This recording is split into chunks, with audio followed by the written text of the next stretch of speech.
யமனை பின்தொடர்ந்தாள். கற்புக்கரசிகளின் தவ வலிமை எதையும் சாதிக்கும் வல்லமை கொண்டது என்பதை தன் பூத உடலுடன் யமனை பின்தொடர்ந்து சாவித்ரி நிரூபித்தாள்.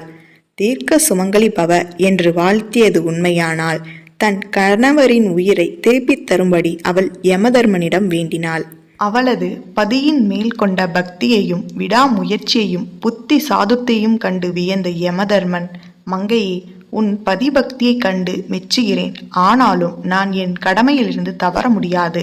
ஆகவே உன் கணவனின் உயிரை தவிர வேறு வரங்களை கேள் தருகிறேன் என்றார்.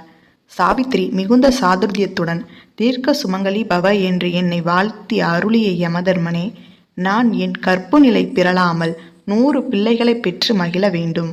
என் மாமனார் மாமியார் இருவரும் அதனைக் கண்டு மகிழ வேண்டும் என்று வேண்ட, அவளின் கோரிக்கையில் மறைந்திருந்த அர்த்தம் புரிந்த யமன் அவளை பாராட்டியபடி